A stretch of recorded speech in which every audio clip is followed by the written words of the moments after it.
Okay, welcome back everybody. We have a lot to talk about in this video, topics ranging from Samsara to the apocalypse myths, including Ragnarok, but many others, and Pink Floyd.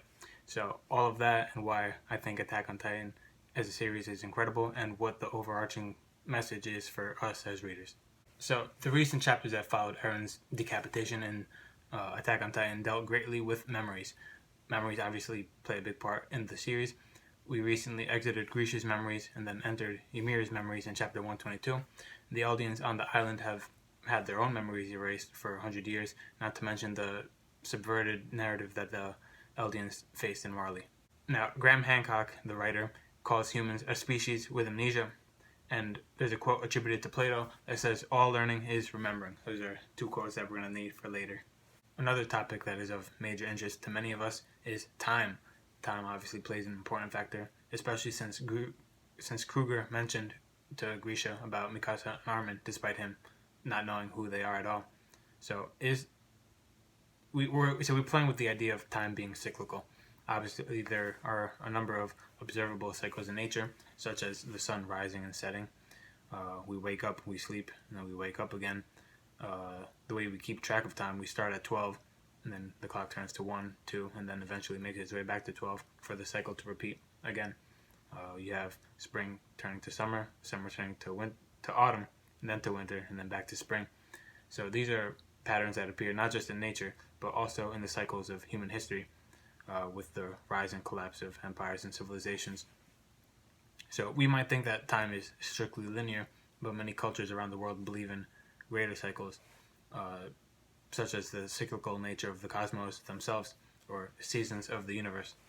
Are they inevitable phases that we must go through, or is it our own failures to learn from the past as we march forward into the great dark unknown, the future, that curses us to repeat the same mistakes?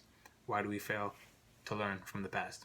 Samsara is a concept in Hinduism and Buddhism. It's a Sanskrit word that means wandering or world, with the connotation of cyclical, circuitous change of all life, matter, and existence.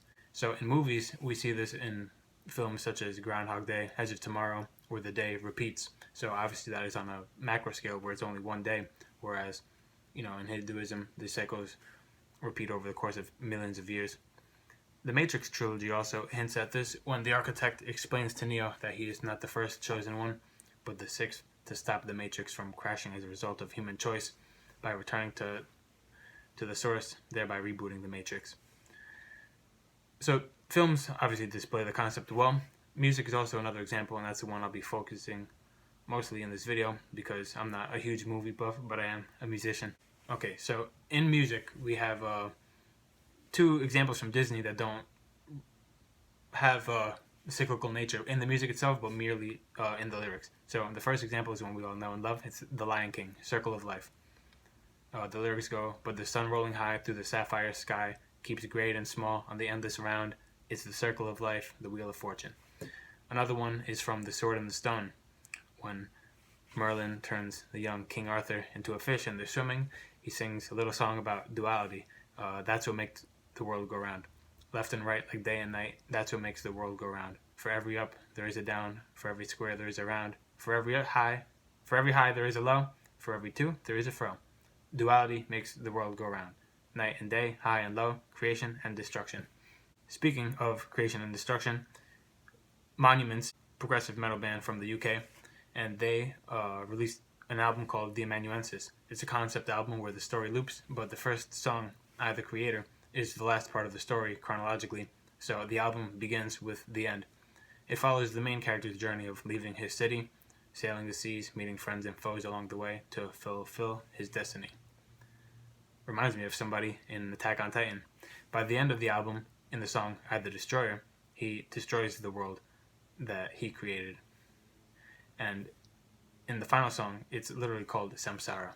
And so when you loop the album, the main character of the album, he creates the universe once again, and he continues his journey.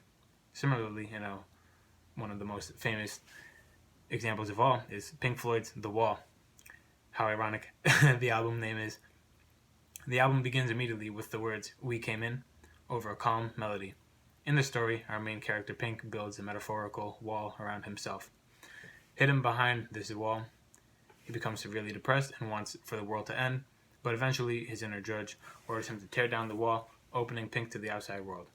So the album ends with the same melody that we heard in the very beginning, followed by the words, "Isn't this where?" So looping the album allows you to understand the full context of what he's saying. Isn't this where we came in? Thus, the cycle repeats itself. We see the album beginning with the end, just like it did in the amanuensis. So, part of the hint is endings are only new beginnings, and the cycle continues. As I said, the clock starts at 12, then strikes to 1, 2, 3, and then makes its way back to 12, again, starting with the end. These two albums I just mentioned are, in a sense, mini-universes created by Monuments and Pink Floyd, respectively, and the characters and the stories within them are stuck in an inescapable loop where they are destined to repeat the same events over and over. Possibly, Aaron is in this exact situation. Now, are these musical masterpieces observations about life and human history, or are they creating a story and narrative which we are to follow? Does art imitate life, or does life imitate art?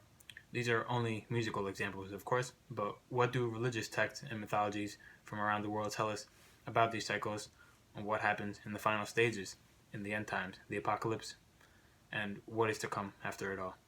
So Ragnarok is probably the one that is most covered, and as is with the rest of Norse mythology, Isayama most likely draws inspiration from a lot of it, as you can tell by the symbolism, the names, etc. As most of us know from Norse mythology and new movies such as Thor Ragnarok and Avengers Endgame, it's a great battle of the gods and giants leading to their deaths and a number of cataclysms, natural disasters, and the submersion of the world in water. In the Norse Poetic Edda, it says, "The sun will turn black, the earth will sink into the sea. Hot stars down from the heavens are whirled, fierce grows the stream and the life-feeding flame, till the fire leaps high above the heaven itself." We have something very similar in the New Testament, which says, "The sun will be darkened and the moon will not give its light. The stars will fall from the sky and the heavenly bodies will be shaken." In the Native American Hopi legend, we have teachings and prophecies informing us we must be alert for the signs and omens. There will come a time for purification, followed by a time of renewal. Great natural disasters, famines, extinctions, and wars. In the ancient Egyptian text, the Colburn Bible, it says, "Men forget the days of the destroyer. Signs and omens, again, precede its return." In Hinduism, we have the cycle of the yugas. We can compare it to the Greek mythological ages of the Iron, Bronze, Silver, and Golden ages. The Kali Yuga is the last of these four stages that the world goes through as a part of the cycle. Iron equivalent would be the Kali Yuga. There's also the Dwapara Yuga, Treta Yuga, and Satya Yuga, respectively. Satya Yuga being compared to the Golden Age. So the Kali Yuga, that's the age of deceit, immorality, irreligion, ignorance, hypocrisy, whoredom, confusion, sin, everything that is opposed to the good. In the Mahabharata as well, in Hinduism, we have when the end of the Yuga comes, meteors will flash through the sky, and the sun will be blackened by the rogue planet Rahu. So some of the signs are, or some of the overarching themes between all of these are signs and omens that precede the events, solar eclipse, natural disasters, flooding, meteor showers, fiery cataclysm, a destroyer who will come to purge and purify all life, and a creator who will bring new life to the universe. What I think the key takeaway is with all of these end-time myths or apocalypse myths are not the destruction of all existence forever, but the death of life to give birth once more to new life, just burning off the dead wood. So from the Bronze Age, we descend into the Iron Age, from which we will slowly but surely rise up again into the Bronze Age once more to continue to climb eventually through the Silver Age until we finally reach the Golden Age of truth, knowledge, and virtue, until we slowly descend back once more and keep going in the cycle. Now, how does this all tie into Attack on Titan, and what does it mean for us? I don't necessarily think that Attack on Titan will end as a loop of the exact same characters, like Eren repeating the same events over and over in the same way that Pink does in The Wall, but I'm more interested in the patterns of what's going on. It brings up an interesting question. If the end-time prophecies are true in all these major religions and cultures around the world, and life is to be destroyed for it to be reborn again, then has it happened already in the past? And if so, how many times have these cycles played out over the course of history and over the course of not just human history, but the history of the cosmos themselves? How long has this been going on? How long will it continue? And is there a way out?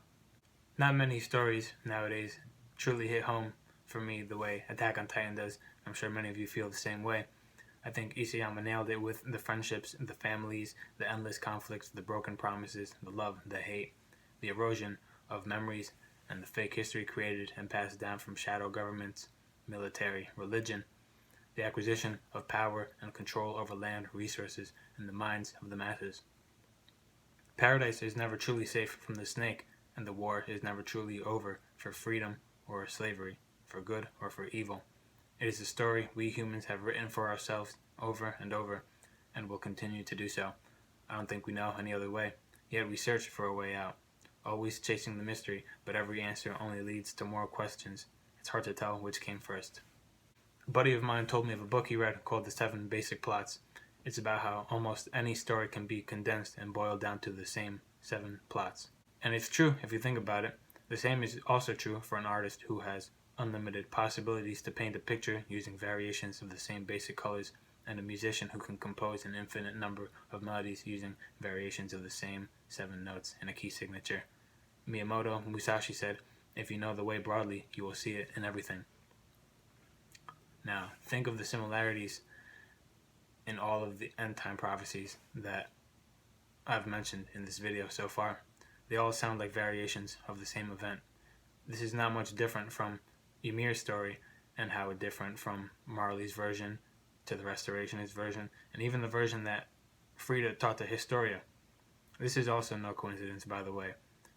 The Historia being one of the most central characters to the whole plot. And the word Historia is Greek for history, narrative, or finding out. And Historia is story in Spanish. The two are inseparable from one another. History is our story. It's the story of humans. So we look to history to find out. And as I said before, all learning is remembering. That's why I think fans can relate to Attack on Titan so much. Because this story is true in a way that not many other stories are true. And in a sense, it's more true than ordinary reality. And it speaks to something deep within us, despite it being completely fictional. This story made me really think about why we listen to stories in the first place, why we love them, and more importantly, why do we need them? We tell stories to pass down ideas, wisdom, traditions, and cultures, and keep them alive through the memories of the living, their successes and failures. In a way, we are all the protagonists of our own stories. All the world's indeed a stage, and we are merely players, performers, and portrayers, each another's audience outside the gilded cage. Is this the same cage that Eren was trying to escape from so badly? Maybe to have your story passed down for generations is the true meaning of immortality, at least until the last person to remember you dies and fades away into obscurity. We return to ignorance and delusion when we forget the knowledge of the past, when we fail to learn from past mistakes. This is the curse of a species with amnesia. They say bad times create strong men create good times create weak men, and weak men create bad times. Some scholars say that we've entered the Kali Yuga, given the sign of the times. Who knows, really, but I think it's hard to see the Iron Age prison from the inside. And we may not be able to control the cycle of the ages, but we can learn to control our own minds. We can choose our own way, or we can follow the path chosen for us by others, by society, by rulers, and by governments. Maybe Eren Yeager is reminding us of this way, not the way of gods or of slaves, but the way of human beings. The only way out is by moving forward. We are designed to do so. Like most predators, humans have eyes on the front of their faces, unlike prey animals, which have the eyes on their sides to look out for the hunters. It's no coincidence then that Eren Yeager's last name, Jaeger is German for hunter. So this is overall, I think that's what his message is, to move forward. You see, Eren never stopped moving forward, but I would argue that there's a catch, and it's a bit contradictory, but we must move forward by looking to the past. Aaron always kept an eye on the past through his own memories, but also the memories of others. After all, the past was once the future, and in a strange way, it still is. Our knowledge of where we are is dependent on knowing where we came from. And maybe it's high time for us to look to the stories of old and the legends of the past and keep in touch with our elders while they're still with us to know just where we stand, which is on the shoulders of the titans that came before us. This way we can look to the horizon, not with fear, but with hope, and not with despair, but courage and strength to welcome the new age, no matter how painful and horrific and rife with suffering the events that precede it may be. In the end, the cycle will only begin again to spring new life in due time. Thank you all very much for watching. Hope you enjoyed the video. Please let me know in the comments what you think. Hit that like button, subscribe, all that fun stuff. So, thank you again. Peace.